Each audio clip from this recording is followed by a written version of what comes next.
Welcome to Cashflow Diary, a podcast where we discuss business, money, real estate, and the sharing economy. As a full-time real estate investor, entrepreneur, and all-around problem solver, I have had the privilege of developing individuals into powerful business owners.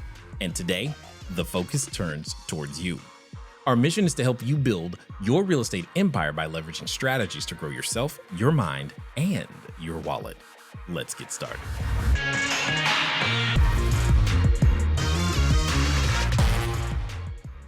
Angela, what's up? So I have several questions. I have several answers. Awesome. My first, Now fight, come on. So my first question is, I think you've said this before, but what is your maximum number of properties you want with one property manager? 1/3 of your portfolio is basically what it comes down to, but usually that number's around 10. Okay. Limit my exposure to any one company to around 10. Gotcha. So I basically need to get more properties, but with another property manager. Correct. Okay. So the second question is a little outside of the box. I have some opportunities and I'm trying to figure out how to utilize them. I don't know if the correct term is co-hosting, but I have I have a girlfriend who is, she builds ADUs. Okay. Here in San Diego. And part of her pipeline is helping her clients rent out the ADUs. And she was like, oh, well, why don't I just pass them to you? Okay. And I'm like, great. But I'm not sure.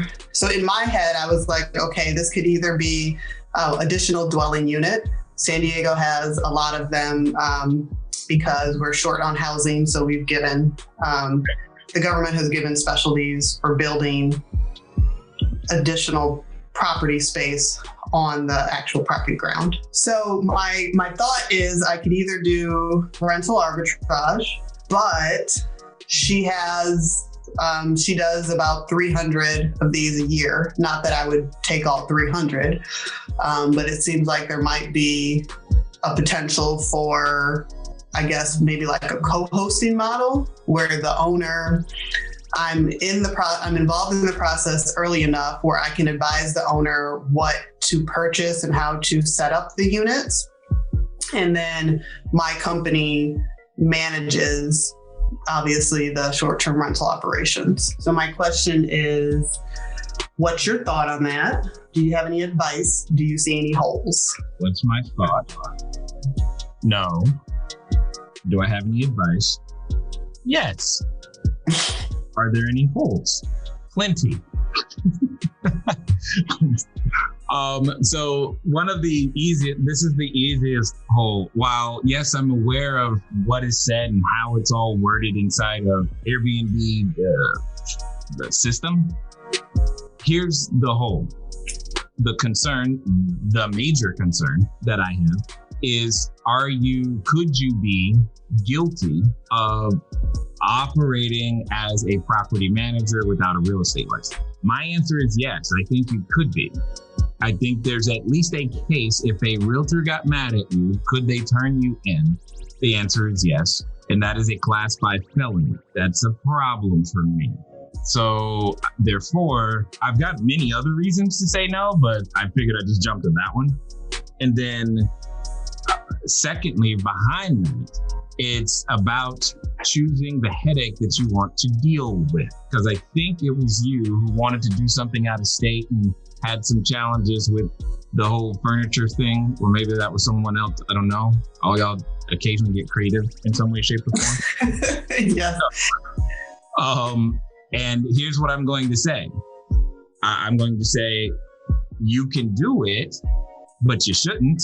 It sounds like an opportunity, and to a degree it is. But what you will discover is that there are things that you now know and understand and have conviction behind that, you know what, I am not running one of these without this, and this, and I am only willing to run them this, and this way. And you will be in the position of having to have multiple monthly frequent conversations about all of those things. Why did you buy that TV? This TV is $30 cheaper. Why did you buy that couch? We don't need a designer. And you know what? We don't need an accent wall. Accent walls, that doesn't matter. Doesn't matter at all. In fact, my cousin can paint a wall, and I'm not up for dealing with that. Period. Which is one of all of those reasons, all three of those, the felony, dealing with the extra misunderstanding, and just trying to make my life simple is why we prefer the lease, because the lease is clean. It's clear. You know, they get what they want. You get what you need. Everybody happy. Now, I understand that, yes, you're like, but I can get them to kind of share in the cost of the building the darn, furniture and all that other stuff out. And I hear you. And I'm saying it's not worth it. I'm saying there's other ways to get that handled than to take on what essentially becomes that annoying boyfriend that you can't figure out how to dump because you feel guilty, but you know you should have done it 4 months ago. You know what I'm talking about? I know. Come on, you don't. I got you. I hear you. It was my annoyance of why I left my previous job of project management. Is that I heard cats and I have no control. And that's what you don't want. You don't want to introduce that unknown, uncontrollable in that sense. And especially when they have the leverage, because they have the leverage. When you have the lease, you have the leverage. You have more leverage than not. So it's like, I hear you, but no. I like you on this side of the jail cell. This is better. So if I was to pursue this opportunity, your obvious advocacy is for leasing them. Yes, absolutely. And by the way, why would you not lease all 300? Because I was confused when you said that. Well, you know why, because I have a limiting belief of how much capital I can obtain at this moment. Give them to me. I'll take it. See, now you don't want it to, because I just hit that competitive little nature in there. You're like, no, we can work something out. Exactly. So see, that's all it's. Let's split them. Exactly. Hey, I'm ready. Let's do it. But that's my point. So yes, you're like, I'll figure it out because I'm gonna beat you. Yeah, I love it. And yeah, all of us are gonna run into opportunities that are larger than what you might be able to do on your own. And this is another reason why you can come here and know that you're dealing with individuals who are following the same practices. Because again, that's work now you don't have to do, because you know and you understand exactly how this is going down. But so that you know, I was like serious too. So hey, I would love another 20 or so. That would be great, especially given what's coming the rest of this year and down in San Diego. That'd be great. So under no circumstance should you be thinking I can't handle 300. You might not know how to handle 300, and that's fine. But that doesn't mean it can't be done. Gotcha. Okay, last question. So I did something that I know I probably shouldn't have done. So getting that out the way. Awesome. Can you teach my kids to start with that? Because that would be so great. Anyway. I learned at a very young age. I also learned I'm going to do what I want to do. Right? Okay, go for it. But at least now you're wiser. You're like, Dad, I now know why you said not to do this. But here's what happened. Yeah. Right. So obviously, a friend wanted me to help them start their short-term rental journey. Okay. And my property manager has excess properties. I'm holding right now, acquiring more. So I basically gifted her 2 properties. But I am on the lease, so they are under my name. And the question is, do I have to put my company's name on the insurance, or can she put her name on the insurance and she still be able to make a claim if something happens? Wow. I didn't mean to make your head hurt. Yeah, because okay, so I got to remember then. Who's the landlord? The owner, the property owner, hires a property manager who I have the relationship with to get new leases. All right, so here's what I'm thinking. Double check with the attorney, and I don't have a template for this because I am totally making it up right now. But what I think, because this is going to now be similar to really the asset-light model of how it would work with a hotel. Yeah, okay, that's it. So what's going to happen is you're going to come up with a JV agreement that authorizes your friend's company to do the operations. Okay, their insurance is going to cover themselves, you, and the landlord, and then you're going to get a separate policy that covers you and the landlord.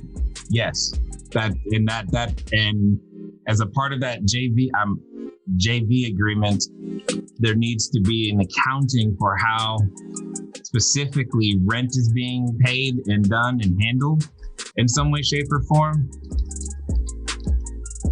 Yeah, okay. And I think that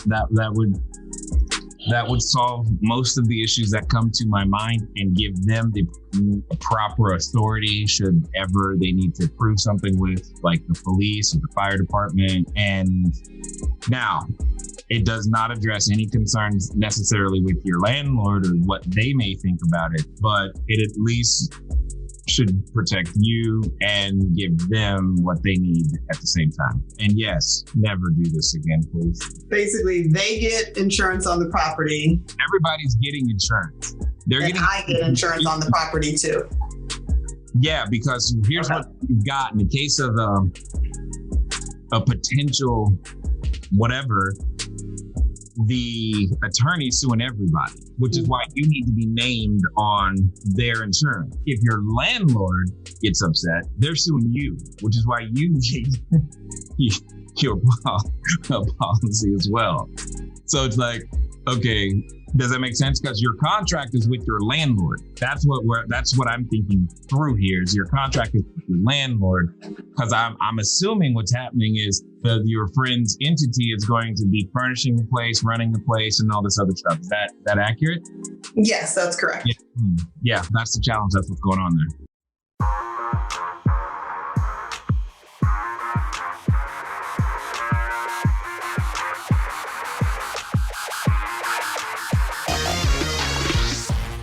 Thank you for tuning in to the Cashflow Diary podcast. If you enjoyed this episode and you'd like to help support the podcast, please subscribe, share with a friend, and leave a rating and a review.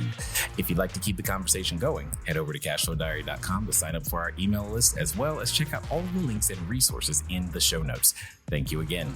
Until next time.